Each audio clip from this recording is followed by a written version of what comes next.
Good afternoon.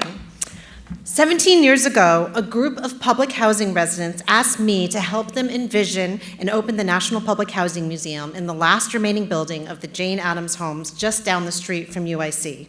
At that time, the residents were used to skepticism, and a common reaction was, who the hell would go to a public housing museum?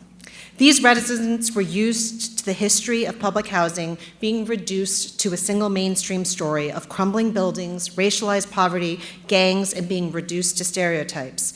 These narratives eclipsed the glaring reality of actual families deeply in need of support and living in poverty due to the legacies of injustice and misfortune. In a single story, you can't understand failed public policies, systemic social issues, nor can you analyze the organized abandonment of certain communities. In a single story, you would never learn about the innovative entrepreneurship, the cultural production, tenant organizing, and collective joy that were a part of life in public housing. As writer Chimamanda Ngozi Adichie has warned us, there is a danger when we reduce complex human beings and situations to a single narrative, and when we reject a single story about any place or person, we regain a kind of paradise. It was an audacious idea, and I was grateful to be able to draw on my research about the democratic potential of museums and to curate engaging exhibits that could be a call to our nation to have a much more inclusive foundations for the stories we preserve and tell. We began by collecting oral histories and to inform our work and amplify resident voices. And we now have an oral history training program for residents from across the country and the world's largest community archive of public housing stories.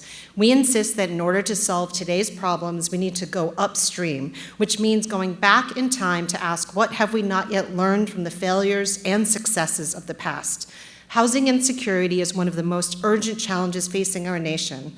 The museum's mission is to bring us together, to cross divides, and join together to preserve, promote, and propel the right of all people to a place where they can live and prosper, a place to call home. The Pulitzer Foundation now calls us the future of museums. Our theory of change includes a commitment to linking arts, culture, and public policy. Cultural change has always preceded political change, and every moment of major social change requires a collective leap of imagination, which is the charge of artists and cultural workers. Internationally renowned artists have designed welcoming spaces. The enchanting restored animal sculptures will be returned to the courtyard. A music room that explores the contributions of public housing residents to the soundtrack of American life is curated by DJ Spinderella, and Chicago's newest memorial to Indigenous people are all vital parts of the museum. Our exhibits also feature 3 lovingly recreated historic apartments, including a Jewish apartment with a kosher kitchen, and another one is an African-American historic site, and personal artifacts from people including Justice Sonia Sotomayor, who grew up in Bronx-style houses, and George Floyd. We also uniquely include 15 units of mixed income housing managed by CHA and Related Midwest, and a cultural workforce training program. But most importantly, the museum will open its doors in just 10 weeks, so please visit us.